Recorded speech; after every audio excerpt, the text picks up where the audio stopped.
4 ಲಕ್ಷ ಜೀವರಾಶಿಗಳಲ್ಲಿ ಶ್ರೇಷ್ಠವಾದ ಜನ್ಮ ಯಾವುದು? ಮನುಷ್ಯ ಜನ್ಮ. ಮನುಷ್ಯ ಜನ್ಮ ಶ್ರೇಷ್ಠ. ನಾನೇ ಶ್ರೇಷ್ಠ ಅನ್ಕೊಳ್ಳೋದು ತಪ್ಪು. ನನ್ನ ಮನೆಯವರೆಲ್ಲ ಶ್ರೇಷ್ಠ ಅನ್ಕೊಳ್ಳೋದೇ ಮೊದಲನೇ ತಪ್ಪು. ಇನ್ನೊಬ್ರು ಕನಿಷ್ಠ ಅಂತ ಯೋಚನೆ ಮಾಡಬಾರದು. ಯಾರು ಬರುವರು ನಿನ್ನ ಹಿಂದೆ ಇತ್ತ ಬಾ ಎಂದು ಯಮ ಭಟರು ಎಳೆದೊಯ್ಯುವಾಗ, ಸತಿ ಸುತರು ಬರುವುದಿಲ್ಲ, ನಿನ್ನಿತವಾದ ಬಂಧು ಸ್ನೇಹಿತ ಬರುವುದಿಲ್ಲ, ಕ್ಷಿತಿಮಾನ್ಯ ಕ್ಷೇತ್ರ ಬರುವುದಿಲ್ಲ. ಪ್ರೀತಿ ಎಷ್ಟೇ ಜನ ತೋರ್ಬೋದು, ಸತ್ತಾಗ ಜೊತೆಲಿ ಬರೋದಿಲ್ಲ. ಹಿಂಗೆ ಚುಂಚಗಳ್ಳಿ ಅಂತದೊಂದು ಗ್ರಾಮ, ಒಬ್ಬ ದೊಡ್ಡ ಶ್ರೀಮಂತ ಇದ್ದ, ಅಗರ್ಭ ಶ್ರೀಮಂತ. ಶ್ರೀಮಂತಿಕೆ ಇತ್ತು, ವಿದ್ಯೆ ಇರಲಿಲ್ಲ. ಶ್ರೀಮಂತಿಕೆಗಿಂತ ಜಾಸ್ತಿ ಅಹಂಕಾರ ಇತ್ತು. ನಾನೇ ಶ್ರೇಷ್ಠ ಅನ್ನೋ ಭಾವನೆ ಅವನಿಗೆ. ಯಾರಾದರೂ ಮನೆ ಕಟ್ತಾವ್ರ ಊರಲ್ಲಿ ಅಂದರೆ ಇವನು ಇನ್ನೊಂದು ಅಂತಸ್ತಿ ಮಾಡಿ ಮನೆ ಕಟ್ಟಬೇಕು ಅನ್ನುವ. ನಮ್ಮ ಇಡೀ ಗ್ರಾಮದಲ್ಲಿ ನನ್ನ ಮನೆಯೇ ಎತ್ತರಾಗಿರಬೇಕು ಅಂತ ಆಸೆ ಒಂದು. ಮದುವೆ ಸಮಯ, ಮದುವೆ ಮಾಡ್ಕೋಬೇಕಲ್ಲ. ಹೋಗಿ ಮದುವೆ ಮಾಡ್ಕೊಬಂದ. ರಾಮನಗರದಲ್ಲಿ ನೆಂಟಂದ, ಚಿಕ್ಕ ತಾಯಿ ಅಂತ ಅವಳ ಹೆಸರು. 5 ವರ್ಷ ಮಕ್ಕಳಾಲಿಲ್ಲ. ಆಮೇಲೆ ಮಕ್ಕಳಾಲಿಲ್ವಲ್ಲ ಅಂತ ಮಂಡ್ಯಕ್ಕೆ ಹೋಗಿ ಅಲ್ಲೊಂದು ಮದುವೆ ಮಾಡ್ಕೊಬಂದ. ಪುಟ್ಟ ತಾಯಿ ಅಂತ ಅವಳ ಹೆಸರು. ಅವಳಿಗೂ 5 ವರ್ಷ ಆದರೆ ಅವಳಿಗೂ ಮಕ್ಕಳಾಲಿಲ್ಲ. ಇನ್ನೊಂದು ನೋಡಿ, ಇವರೊಬ್ರು ಕಥೆಯ ಸಣ್ಣ ತಾಯಿ ಆದ್ನೆ ಅಂತ ಕೇಳ್ತಾವ್ರು ಇವರು. ಮದುವೆ ಮಕ್ಕಳಾಲಿಲ್ಲ ಅಂತ ಮದುವೆ ಆಯ್ತಲಿ ಇರೋಕ್ಕಾದದ. ಅಲ್ಲೂ ಅಹಂಕಾರ ಅವಂದು. ಮಕ್ಕಳಿಲ್ವಲ್ಲೋ ಯಜಮಾನ ನಿನಗೆ ಅಂದರೆ, ಬೇಡ ಬಿಡಯ್ಯ, ಏನು ಮಕ್ಕಳವರೆಲ್ಲ ಏನು ಹೊಡ್ತುಂಬ ಉಣ್ತಿದ್ದಾರ ಜಗತ್ತಲ್ಲಿ ಊಟ? ಪಿಸಾಕ್, ಯಾವ ಮಕ್ಕಳು ಬೇಕಾಗಿಲ್ಲ, ದುಡ್ಡಿಲ್ವ ನನ್ನ ಹತ್ರ, ನಾಳೆ ದಿನ ಯಾವನಾರು ಎಳ್ದಾಕ್ಬಿಟ್ಟು ದುಡ್ಡು ಮಡಿಕೊಂಡು ಹೋಯ್ತಂಬಿಡ ಅಂತ ಅಹಂಕಾರ. ಎಲ್ಲಿ ಕೂತ್ಕೊಂಡ್ರು ಇನ್ನೇನು ಸುದ್ದಿ ಇಲ್ಲ. ದೇವಸ್ಥಾನಕ್ಕೆ ಹೋಗ್ಲಿ, ಮದುವೆಗೆ ಹೋಗ್ಲಿ, ಶ್ರಾದ್ದ ಕಾರ್ಯಕ್ರಮಕ್ಕೆ ಹೋಗ್ಲಿ, ನನ್ನ ಹೆಂಡ್ತಿರೇ ಶ್ರೇಷ್ಠ ಅಂತ ಇವನು.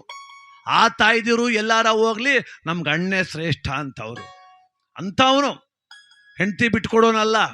ಈಗ ಒಂದು ದಿವಸ ಯಜಮಾನ ಮನೆ ಮುಂದೆ ಚೇರ್ ಹಾಕೊಂಡು ಪೇಪರ್ ಓದ್ತಾ ಕುಂತವನೇ. ಬೀದಿಲೊಬ್ಬ ದಾಸಪ್ಪ ಒಯ್ತಿದ್ದ. ಜಾಗಟೆ ಭವನ ಹಾಸಿ ಶಂಕ ಎಲ್ಲ ಹಿಡ್ಕೊಂಡು ಹೋಗ್ತಾವನೆ ದಾಸಪ್ಪ. ಹೋಗು ದಾಸಪ್ಪ ಒಂದು ಪದ ಹೇಳ್ಕೊಯ್ತಿದ್ದ. ಏನಂತ? ನಂಬಬ್ಯಾಡಿರೋ ಎಂಡ್ರು ಮಕ್ಕಳ, ನಂಬಬ್ಯಾಡಿರೋ ನಂಬಬ್ಯಾಡಿರೋ ಎಂಡ್ರು ಮಕ್ಕಳ, ನಂಬಬ್ಯಾಡಿರೋ. ಎಂಡಿರೇಳುವ ಮಾತುಗಳು ಎಂದೆಂದು ನಿಜವಲ್ಲ. ಎಂಡಿರೇಳುವ ಮಾತುಗಳು ಎಂದೆಂದು ನಿಜವಲ್ಲ. ನಂಬಬ್ಯಾಡಿರೋ ಎಂಡ್ರು ಮಕ್ಕಳ, ನಂಬಬ್ಯಾಡಿರೋ. ಬಾಯಲ್ಲಿ ಮಾತು ಸವಿ ಬೆಲ್ಲ, ಬಾಯಲ್ಲಿ ಮಾತು ಸವಿ ಬೆಲ್ಲ, ಸತ್ತಾಗ ನಿನ್ನ ಜೊತೆ ಬರೋದಿಲ್ಲ. ನಂಬಬ್ಯಾಡಿರೋ ಎಂಡ್ರು ಮಕ್ಕಳ, ನಂಬಬ್ಯಾಡಿರೋ. ಏನಂತ ಹೇಳ್ಕೊಯ್ತಾವನೆ? ಬಾಯಿ ಮಾತು ಸವಿ ಬೆಲ್ಲ, ಸತ್ತಾಗ ಜೊತೆಲಿ ಬರೋದಿಲ್ಲ, ಎಡ್ತಿರ್ ಮಾತ್ರ ನಂಬೇಡಿ ಅನ್ಕ ಒಯ್ತಾವನ್ ಇವನು ಬೇರೆ 2 ಮದುವೆ ಆಗವನೆ, ಚೇರ್ ಮೇಲೆ ಕೂತಿರು. ಇವನಿಗನ್ನಿಸ್ತು, ಈ ಕಳ್ಳನ ಮಗನ ನೋಡ್ಬಿಟ್ಟೆ ಪದ ಹೇಳ್ತಾ ಇದ್ದಾನೆ. ಹೆಂಗೆ ಇವನು ಧಮಾಧಮ್ಮನ್ ಕೆಳಗಿಳ್ದ, ಮೆಟ್ಲ ಕೆಳಗಿಳ್ದು ಬಂದ್ಲೇ ದಾಸಪ್ಪ ಬಾಯ್ಲಿ ಅಂದ. ಅವನಾಲೆ 3 ಮನೆ ಬಿಟ್ಟು ಮುಂದಕ್ಕೆ ಹೋಗಿದ್ದ. ಸ್ವಾಮಿ, ನಾನು ಈ ಜಾಗಟೆ ಭವನ ಹಾಸಿ ಶಂಕ ಎಲ್ಲ ಹಿಡ್ಕೊಂಡು ಮುಂದಕ್ಕೆ ಹೋದ್ಮೇಲೆ ಹಿಂದಕ್ಕೆ ಬರುವುದಿಲ್ಲ ಅಂದ. ಹಿಂದಕ್ಕೆ ಬರುವುದಿಲ್ವಾ? ಒಳಕೆ ಸೌದೆ ಹೆಂಗೋಗುತ್ತೆ, ಎಳಕೆತ್ತನು ಅಂದ. ಈಗ ಅಂದ, ತಡಿಯಪ್ಪ ದುಡ್ಡು ಮಡ್ಗವನೆ, ಹೊಡೆದ್ಬಿಟ್ನೆ ಅಂತ ಓಡ್ ಬಂದ್ಬಿಟ್ಟ ಅವನು. ಏನಪ್ಪ ಅಂದ. ಅದೇನಿಲ್ಲ, ನಮ್ಮ ಮನೆ ಮುಂಚೆ ಹೇಳಕ್ಕೋದಲ್ಲ ಅಂದ. ನಾನು ಹೇಳಕ್ಕೋದೆ, ಬೊಗಳದಲ್ಲ, ಈಗ ಬೊಗಳದಲ್ಲ. ನನ್ನ ಬೋಳುಕೆ ನಾಯೇನಪ್ಪ, ನಾನು ದಾಸಪ್ಪ ಅಂದ. ಅದೇನು ಹೇಳಕ್ ಹೋದಲ್ಲ, ಈಗ ಪದ ಹೇಳ್ದೆ. ಪದವ ಇನ್ನೊಂದ್ಸತಿ ಹೇಳು ನೋಡಮ್ಮ ಅಂದ. ಪದ ಕೇಳಕ್ ಹೋಗ್ದ. ಕೇಳು, ನಂಬಬ್ಯಾಡಿರೋ ಎಂಡ್ರು ಮಕ್ಕಳ, ನಂಬಬ್ಯಾಡಿರೋ. ಬಾಯಲ್ಲಿ ಸವಿ ಮಾತಿನ ಬೆಲ್ಲ, ಸತ್ತಾಗ ಜೊತೆಗೆ ಬರುವುದಿಲ್ಲ. ಬಾಯಲ್ಲಿ ಸವಿ ಮಾತಿನ ಬೆಲ್ಲ, ಸತ್ತಾಗ ಜೊತೆಗೆ ಬರುವುದಿಲ್ಲ. ಹೆಂಡೀರ ಮಾತ ನಂಬಲೇ ಬ್ಯಾಡಿರೋ, ನಂಬಬ್ಯಾಡಿರೇ. ಮುಚ್ಚು ಬಾಯ. ಈ ಪದದ ಅರ್ಥ ಹೇಳ. ಎಮ್ಮೆ ಉಚ್ಚಿ ಹೋದಂಗೆ ಕೇಳ್ಕೊಂಡ್ರ ಅರ್ಥ ಹೇಳು. ಏನಿಲ್ಲ ಕಣಪ್ಪ, ಬದುಕಿರೋ ತನಕ ನೀನೇ ಚಂದ್ರ, ನೀನೇ ಇಂದ್ರ, ನೀನೇ ಸೂರ, ನೀನೇ ಧೀರ ಅನ್ನು ಹೇಳ್ತಿರು, ಸತ್ತಾಗ ಜೊತೆಲಿ ಬರುವುದಿಲ್ಲ ಕಣಪ್ಪ ಅಂದ. ಹಂಗಂತ ಯಾರು ಹೇಳ್ತಿದಾರ ನಮ್ಮೂರಲ್ಲಿ? ನಿನ್ನ ಕೂಗಿ ಬಾಯ್ಲಿ ದಾಸಪ್ಪ, ನಮ್ಗೆ ಅನ್ಸತ್ತೋದಾಗ ನಾವು ಜೊತೆಲಿ ಹೋಗೋದಿಲ್ಲ, ನೀನು ಊರು ತುಂಬ ಹೇಳು ಅಂತ ಹೇಳಿದಾರ ಅಂದ. ಇಲ್ಲ, ಮತ್ತೆ ಯಾಕೆ ಹೇಳ್ದೆ ಅಂದ. ಒಳ್ಳೆಗೆ ಆಚಾರ ಬತ್ತಲ್ಲಪ್ಪ. ಇವನು ಮನಕನಾಗ ಕುಂತುದ್ ನೋಡಿದ್ರೆ ಈ ಪದ ಹೇಳ್ತಿರ್ಲಿಲ್ಲ ಕಣಪ್ಪ. ನಾನು ಬೇರೆ ಇದು ಪ್ರಪಂಚ ಹೆಂಗೆ ಪ್ರಪಂಚದ ಸುದ್ದಿಯ ಹೇಳ್ಕೋಬೇಡ, ಚುಂಚುಗಳಿ ಸುದ್ದಿ ಮಾತಾಡ ಮೊದಲು ನೀವು. ಪ್ರಪಂಚದ ಸುದ್ದಿ ನಿನಗೂ ಬೇಡ ನನಗೂ ಬೇಡ. ಯಾರು ಹೇಳ್ತೀರಾರು ನಾವು ಗಂಡ ಸತ್ತೋದಾಗ ಜೊತೆಲಿ ಹೋಗುದಿಲ್ಲ ನೀನು ಹೇಳು ಅಂತ ಹೇಳಿದಾರ. ದಾಸಪ್ಪ ಅಂದ, ಆಯ್ತು ಬಿಡಪ್ಪ ನನ್ನ ಮಾತು ತಪ್ಪು ಅನ್ಕಮ್ಮ. ಯಾರಪ್ಪ ಸತ್ತೋದಾಗ ಗಂಡ ಸತ್ತೋದ ಅಂತ ಹೇಳ್ತಿ ಸತ್ತೋದಾಳ? ಸತ್ತೋಯ್ತಾರೆ, ಸಾಯ್ತಾರೆ ಕಲ. ಯಾರು? ಬ್ಯಾರೆ ಯಾರು ಅಲ್ಲ, ನಾನು ಇಬ್ರು ಹೇಳ್ತಿರು ಸತ್ತೋಯ್ತಾರೆ. ಕೆಲಸ ನೋಡಪ್ಪ ಹೋಗಿ.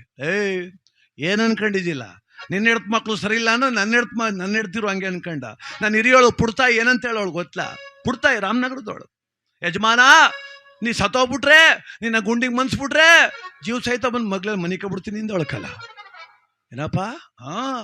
ಕಿರಿಯೋಳೆ ಅಂದವಳು ಗೊತ್ತಲ್ಲ, ಚಿಕ್ತಾಯಿ. ನಿನ್ನ ಬೆಂಕಿಗೆ ಹಾಕ್ಬಿಟ್ರೆ ಬಂದು ಮ್ಯಾಲೆ ನೆಗೆದು ಬಿಡ್ತೀನಿ ಇಂದವಳಕಲ್ಲ. ಅವನಂದ, ಅಪ್ಪ ಅವರು ಎಲ್ಲೋ ಮಂಡ್ಗಿಂಡಿ ಕರ್ಕೋಲಿ ಒಂದೆಳೆ ಚೈನ್ಗಿನ್ ಮಾಡಿಸ್ಕೊಡ್ಲಿ ಅಂತ ಹಂಗೆ ಅಂದವ್ರೆ. ಅವ್ರ ಮಾತು ಕಟ್ಕ ನಾನೊಂದಕ್ಕೆ ಜಗಳಕ್ಕೆ ಬಂದಿದ್ಯಲ್ಲ ಸರಿಯಾ ಅಂದ. ನಾನು ಹೇಳ್ತಿರೋ ಮಾತು ಸತ್ಯ, ನೀನು ಹೇಳ್ತಿರೋ ಪದ ಸುಳ್ಳು ಅಂದ. ಇಲ್ಲ ಇಲ್ಲ ಇಲ್ಲ ಅಪ್ಪ, ನೀ ತಪ್ಪು ತಿಳ್ಕೊಂಡಿದ್ದೀ ಕಣೋ ಯಜಮಾನ. ನಾನು ಹೇಳ್ತಿರೋ ಪದವೇ ಸತ್ಯ, ನೀನು ಹೆಣ್ತಿರು ಹೇಳಿರೋ ಮಾತು ಮಾತ್ರ ಸುಳ್ಳು. ಇಲ್ಲ ಕಲ, ನಾನು ಹೇಳ್ತಿರೋ ಮಾತೇ ಸತ್ಯ. ಅದಕ್ಕೆ ಆ ದಾಸಪ್ಪ ಅಂದ, ಈಗ ಒಂದು ಕೆಲಸ ಮಾಡ್ಮಕ್ಕಣಪ್ಪ, ನನಗೂ ನಿನಗಿಬ್ರಿಗೂ ಜಗಳ ಬೇಡ. 10 ನಿಮಿಷ ನಾನು ಹೇಳ್ದಂಗೆ ಕೇಳಿಯಾ? ನೋಡಮ್ಮ, ನನ್ನ ಪದ ಸುಳ್ಳೋ ನಿನ್ನ ಹೇಳ್ತಿರೋ ಮಾತು ಸುಳ್ಳೋ ಗೊತ್ತಾಯ್ತದೆ, ಅದೇನೇ ಹೇಳ ಅಂದ. ಈಗ ಒಂದು ಕೆಲಸ ಮಾಡು, ಎಲ್ಲವ್ರು ನಿಮ್ಮ ಹೆಂಗಸರು ಒಳಗವ್ರೆ, ಮೆಟ್ಲು ಹೆಂಗೂ ಎತ್ತಿತ್ರ ಕಡಿಸಿದ್ದಿ 10 ಮೆಟ್ಲ, 1 2 3 4 5 6 ಮೆಟ್ಲು ಹತ್ಬಿಟ್ಟು ಜರ್ರನ್ ಜಾರ್ಬಿಟ್ಟು ದಬ್ಬ ಬಿದ್ದೋಬೇಕು.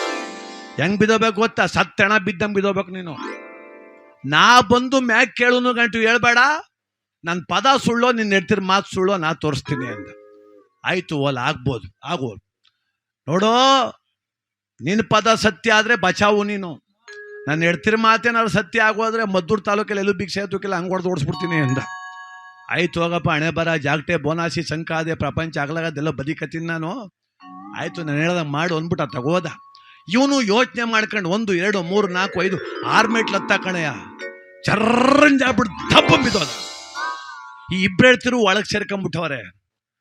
ಯಜಮಾನಂಗೆ ಶುಗರು, ಹಿರಿ ಹೇಳ್ತಿ ಚಪಾತಿ ಚೂಡ್ತಾವಳೆ, 2 ಚಟ್ನಿ ಆಡಿಸ್ತಾವಳೆ.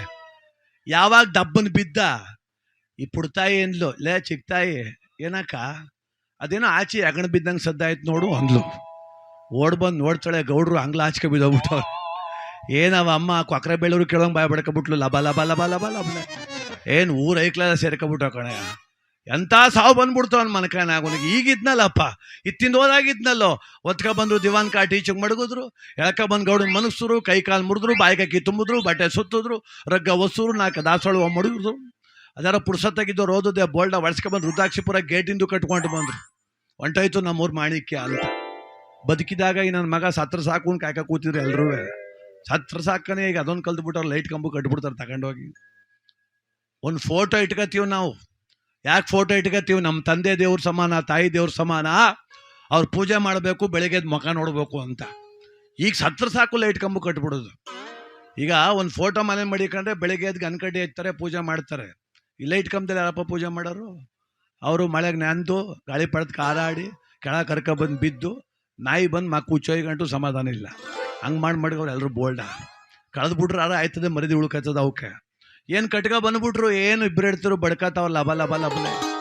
ಏನು ಆ ಬಡ್ಕೋ ಚಂದ ನೋಡಬೇಕು ಕಣಯ್ಯ. ಅಯ್ಯೋ ಯಜಮಾನ, ಒಬ್ಬಿಟ್ಟು ತಿನ್ಬೇಕು ಅಂತಿದ್ದೆ, 15 ಮಾಡಿ ಮಡಗಿದ್ದೆ, 14 ತಿಂದಲ್ಲೋ ಅನ್ನೋದು. ಬದುಕಿದಾಗ ಒಂದು ಒಬ್ಬಿಟ್ಟು ಹಾಕು ಅಂದರೆ ಶುಗರ್ ಹೆಚ್ಚಾಗತ್ತೆ, ಅದ್ವಾಗ ತಿನ್ನು ಅನ್ನೋದು. ಏನು ಇಲ್ದೇವ್ರದಲ್ಲಿ ಹೇಳಕ್ಕೆ ಬಡ್ಕತ್ತವ್ರೆ. ಅವನ್ಯಾರೋ ಬಂದ್ಬಿಟ್ಟಕನ ಇಷ್ಟಪ್ಪ ಅವನಾರ ತಗೊಂಡು 20 ಅವನು ಹುಟ್ಟು ಜಿಪ್ಪುಣ್ಣ ನನ್ನ ಮಗ ಊರಿಗೆಯ ಇಷ್ಟಪ್ಪ ಅವನಾರ ತಗೊಬಂದವನೇ. ಎಲ್ಲ ಅನ್ಕೊಂಡ್ರು ಊರಿಗೆ ಜಿಪ್ಪಣ ಈ ನನ್ನ ಮಗ ಇಷ್ಟಪ್ಪ ಅವನಾರ ತಂದವನೆಲ್ಲ. ಯಾಕೆ ಅಂದರೆ ಇವನ್ ತಾವು 20 ಲಕ್ಷ ಸಾಲ ಇಸ್ಕೊಂಡಿದ್ದ ಅವನು. ತಂದು ಹಾಕ್ಬಿಟ್ಟು ಹೊಂಟೋದೇನಪ್ಪ, ಅಯ್ಯೋ 20 ಲಕ್ಷ ಕೊಟ್ಟು ನಮ್ಮ ಮನೆ ಬೆಳಕು ಮಾಡಿಬಿಟ್ಟು ಓದೋರ ಬಂದು ಹೊಸ್ಲು ಬಡ್ಡಿಯೆಲ್ಲ ಇಸ್ಕೊಂಬಂದಲ್ಲಪ್ಪ ಅಂತ ಅವನು. ಮನಗಿದ್ ಗೌಡ ಅನ್ಕೊತಾನೆ, ಕಳ್ಳನ ಮಗನ ಯಾವಾಗಲ ಕೊಟ್ಟೆ ನೀನು, ಸತ್ತೇಟಿಗೆ ಕೊಟ್ಬಿಟ್ಟೆ ಅಂತ ಅವನಲ್ಲಪ್ಪ. ಇವನ್ ಬೇರೆ ಬಡ್ಕತ್ತವ್ರೆ, ಕೆಚ್ಕತ್ತವ್ರೆ. ಕೊನೆಗೆ ದಾಸಪ್ಪ ಬಂದ. ಇದೇನ್ರಪ್ಪ ಇದ್ಯಾಕ್ರೋ ಗೊತ್ತಿಲ್ವೇನೋ ನಿನಗೆ? ಅಯ್ಯೋ ಮೆಟ್ಲ ಮೆಂಬಿ ಸತ್ತೋಗ್ಬಿಟ್ನಲ್ಲಪ್ಪ ಊರ ಯಜಮಾನ. ಅಯ್ಯಯ್ಯೋ ಪುಣ್ಯಾತ್ಮ ಹೋಗ್ಬಿಟ್ನಪ್ಪ, ಧರ್ಮಾತ್ಮ, ದಾನ್ಸೂರ್ ಕರ್ಣ, ಭಿಕ್ಷಕರು ಕಂಡ್ರೆ ಕೂಗಿ ಕಾಸು ಕೊಡ್ತಿದ್ನಲ್ಲಪ್ಪ ಅಂತ. ಇವನು ಅನ್ಕಂಡ ₹1 ಕೊಡ್ಲ ನನ್ನ ಮಗ, ನನ್ನ ಇವನು ಹೊಗಳ್ತಾ ಕೂತವನೆಲ್ಲ. ಸತ್ಮೇಲೆ ಹಿಂಗೆ ಅಲ್ವಾ ಜಗತ್ತು ಅಂತ. ಕೊಡ್ರಪ್ಪ ಜಾಗ ಕೊಡ್ರು. ಬಂದ ಏನು ಆಚಾರ್ಯ ಕೂತ್ಕೊಂಡು ಇಬ್ರು ಹೇಳ್ತಿರು, ರಾಗ ಆಡ್ತಾವ್ರೆ. ಹೊಂಟೋದಲ್ಲ ನನ್ನ ಯಜಮಾನ, ಹೊಂಟೋದಲ್ಲ ನನ್ನ ರಾಜ್ಕುಮಾರ, ನಿನ್ನ ಬಿಟ್ಟು ಹೆಂಗೆ ಬದುಕನೋ ಅಂತ ಶುರು ಆಗ್ಬಿಟ್ಟವ್ರು ಅವರು. ಇವನು ನೋಡ್ಬಿಟ್ಟವಾ, ಅಳ್ಬೇಡಿ ಅಳ್ಬೇಡಿ ಅಳ್ಬೇಡಿ ಸುಮ್ಮಿರವ ಅಂದ. ಇವನು ಸುಮ್ಮನಿರು ಅನ್ನಲ್ಲ, ಅಮ್ಮಂಗೆ ಕಾಪತ್ ಬಿಡ್ತೀವಿ ಬಿಡ್ತೆ ಅಮ್ಮನಿಗೆ. ಅವಳಂದ್ಲು, ನಮ್ಮ ಮಟ್ಟಿಯವ್ನು ಸತ್ತೋಗಿ ನಾವು ಬಡ್ಕತೀವಿ, ನಿಂಗೇನೋ ಬಂದ್ರು ಮಲ್ಲಾಗ್ರೋ ಅಂದ್ಲು. ಅವ್ವ ನೀ ಬಡ್ಕೊಬಿಟ್ರೆ ಸತ್ತೋಗಿರೋ ಯಜಮಾನ್ರು ಬದುಕಾರ ಅಂದ.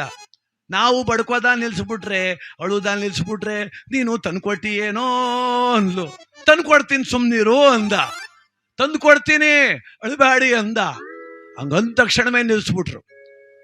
ಅಲ್ಲ ಸತ್ತೋದನ್ ತಂದ್ಕೊಟ್ಟಿಯಾ? ಯಜಮಾನ್ರ ಬದುಕ್ಸಿಯಾ? ಬದುಕಿಸ್ತೀನಿ ಅಳ್ಬೇಡಿ ನೀವು. ಅದ ಹೆಂಗ್ ಬದುಕ್ಸು? ಏನು ಊರ್ ಜನಕ್ಕೆಲ್ಲ ಗೊತ್ತಾಗೋ ಸುದ್ದಿ, ಅದನ್ನ ಬದುಕಿಸ್ತೀನಿ ಅಂತಿದ್ದಲ್ಲ ದಾಸಪ್ಪ. ಏನು ಓಡ್ತಾವ್ ಕೂತವ್ರು, ಅಂಗಡಿ ತಾವ್ ಕೂತವ್ರು, ಹಳ್ಳಿ ಕೆರೆಯವರು, ಕೊಕ್ರೆ ಬೆಳ್ಳೂರವರು ಒಂದ್ಲಿಗೆರೆ ತಾವಿಂದ ಓಡ್ ಬಂದ್ಬಿಟ್ರು ಜನ. ಏನು ತುಂಬ್ಕೊಬಿಟ್ಟ ಜನ. ಒಂದ್ ಲೋಟ ಹಾಲು ತಗೊಬರ್ರಪ್ಪ, ಒಂದ್ ಲೋಟ ಹಾಲು ತನ್ನಿ. ತಂದು ಕೊಟ್ರು. ಹಾಲು ತಂದು ಮಡಿಕಂಡ, ಚಪ್ಪಲ್ಕೆ ಹಾಕ ಕೂತ್ಕೊಂಡ, ಕಣ್ಣ ಮುಚ್ಕೊಂಡು ನೊಣ ಏನೇನೋ ಹೇಳ್ದ ಅವನು. ಜೋಬಲ್ ಉಬತಿ ಪುಡಿ ಇತ್ತು ತಗದ ಒಳಕ್ಕೆ ಹಾಕ್ತಾ, ಹಾಲಿನ ಲೋಟ ಇನ್ನೊಂದು ಲೋಟ ಇಸ್ಕ ಚೆನ್ನಾಗಿ ಕದಾಯಿಸ್ಬಿಟ್ಟು, ಅವ್ವ ಹಿರಿ ಹೇಳ್ತೀಯಾರವ್ವ? ನಾನು ಯಾಕನಪ್ಪ ಗಂಡು ಸತ್ತೇಟಿಗೆ ಗುಂಡು ಮನೆ ಕತ್ತಿ ನಿಂತಿದ್ದ ಅಂತಲ್ಲವ್ವ, ತಗವೆ ಹಾಲು ಕುಡಿ ಅಂದ. ಅವಳಲ್ಲೂ ನಮ್ಮ ಮಟ್ಟಿ ಒಂದು ಸತ್ತೋಗಿ ನನ್ನ ಮನ್ಗವನೇ, ಯಾವ ಥರದಲ್ಲಿ ಹಾಲ ಕುಡಿಯೋನಪ್ಪೋ ಅನ್ಲು. ಬಾವ್ ನಾನು ಸುಮ್ಮನೆ ಕುಡಿ ಅಂತಿದ್ದಾನ ನಿನ್ನ. ನೀನು ಈ ಹಾಲು ಕುಡಿದು ಬಿಟ್ರೆ ನೀ ಸತ್ತೋಯ್ತೀಯೇ, ನಿನ್ನ ಆಯುಸ್ಸು ಹೋಗಿ ಆ ಯಜಮಾನ್ರಿಗೆ ಸೇರ್ಕತ್ತದೆ. ನೀ ಸತ್ತೋಯ್ತೀಯೇ, ಅವ್ರು ಬದುಕ್ತಾರೆ ಕಣ, ಕುಡಿ ಅಂದ. ಯಾವಾಗ ನೀ ಸತ್ತೋಯ್ತಿ ಅನ್ನೋ ಹಾಲಿನ ಲೋಟು ಅವನ ಕೈ ಕೊಟ್ಬಿಟ್ಟು 9 ಅಡಿ ನಿಂತ್ಕೊಂಡು ಹೋದ್ಲ ಅವಳು. ಹೋಗು ನನ್ನ ಮಗನ ಇದ್ದ, ಅವನು ಹೋದ, ನಾನ್ಯಾಕೆ ಸಾಯನ್ ಹೋಗೋ ನಿನ್ ತಿಥಿ ಮಾಡೋ ಅನ್ಲು. ಈ ಮನಗಿದ ಗೌಡ ಬಾಯಲಾಕಿದ್ದ ಅಕ್ಕಿಯ ಕಡ್ಮಂಗ್ ಕಡೀತಾ ಅವನೇ. ಈಗ 15 ದಿನದಲ್ಲಿ ತಾನೆ ನೀ ಸತ್ರೆ ಗುಂಡಿಗೆ ಮನೆ ಕಬಿಡ್ತೀನಿ ನಿಂತಿದ್ಲಲ್ಲಪ್ಪ ಇವಳು ಬೇರೆ. ನನ್ನ ಮಾನ ಕಳಿಕೆ ಅಂತ ಮಾತಂದ್ಲು ಅಂತ ಅವಳು. ಇರ್ಲಿ ಬಿಡು, ಚಿಕ್ಕವಳವಳೆ ಕುಡಿತಾಳೆ ಅಂತ ಇವನು. ಆಯ್ತು ಬಿಡವ, ಇರಿಕಿತ್ತಿ ಮನೆ ಕದ್ದಿಗೆ ನೋಡ್ಕ, ದನಕರ ನೋಡ್ಕ ಆರಾಮಾಗಿರು ನೀನು. ತಗವ ನೀನು ಚಿಕ್ಕೋಳು ಸಣ್ತಾಯಮ್ಮ, ನೀನಾರ ಕುಡಿ ಅಂದ. ಅವಳಲ್ಲಿ ಕೂತಿತ್ತವೆ ಶುರು ಮಾಡಿದ್ಲು. ನಮ್ಮ ಅಪ್ಪನಟ್ಟಿ ಆಗ್ಲಾಗದೆ, ಯಾವ್ದಾರ ಮೂಲೆಯಲ್ಲಿ ಗೇಕ ತಿಂತೀನಿ, ಹೋಗೋ ನೀನು ಪೊಳೆಯಕ್ಕೆ ಬರೋ ಅಂದ್ಲು. ಮನಗಿದ ಗೌಡ ಹೂವ ಪವಲಂಗೆ ಕಿತ್ತಾಕ್ಬಿಟ್ಟು ದಡಾರ ಮ್ಯಾಕೆ ಎದ್ಬಿಟ್ಟ. ಪಕ್ಕದಲ್ಲವ್ರು ದೊಡ್ಡಪ್ಪಬ್ಬ ಕೂತಿದ್ದ, ಆಳು ಸರಿಯಾಗಿ 120 kg ವಜನ್ನು, ದಮ್ಮಿತ್ತು ದಮ್ಮು. ಇವನ್ ಮ್ಯಾಕೆ ಎದ್ದ, ಅವ್ನು ದಬಾಕಬಿಟ್ಟ ಕೆಳಕ್ಕೆ ಮುಂದಕ್ಕೆ ಎತ್ತವನು. ಅದೇ ದಿವಾದ ಕಡ್ಮ್ಯಾಕೆ ಮನಗಿಸಿದ್ರು. ದಾಸಪ್ಪನ ಕಂಕ್ಲೊಂದು ದೊಣ್ಣೆ ಎತ್ತು ಕಿತ್ಕೊಂಡು ಇಬ್ರಿಗೂ ದುಬ್ಬನ್ ಕೆಚ್ಚಿಬಿಟ್ಟ ಕಣೆ. ದಾಸಪ್ಪ, ನೀನ್ ಹೇಳೋದ್ ಪದವೇ ಸತ್ಯ ಕಲ, ನಾ ತಿಳ್ಕೊಂಡಿದ್ನಲ್ಲ ಅದೇ ಮಿಥ್ಯ ಕಣೋ. ಏನೋ ಒಂದೊಂದ್ಸಲ ಭ್ರಮೆಗೆ ಬದುಕ್ತೀವಿ ಅಂತ. ಅದಕ್ಕೆ ಭ್ರಮಾಧೀನವಾದ ಬದುಕನ್ನ ಬಿಟ್ಟು ಸುಲಲಿತವಾದ ಜೀವನವನ್ನು ಮಾಡೋದು ಮಾತ್ರ ಜೀವನದಲ್ಲಿ ಉತ್ತಮ. ನಾವಿದ್ದೀವಿ ನಮ್ಮ ಜೀವನ, ಆದರೆ ಅತಿ ಭ್ರಮೆ ಇಟ್ಕೊಳ್ಳೋದು ಖಂಡಿತವಾಗಿ ಕೂಡ ತಪ್ಪಾಗ್ತದೆ ಅಂತೇಳಿ ಹೇಳ್ತಾ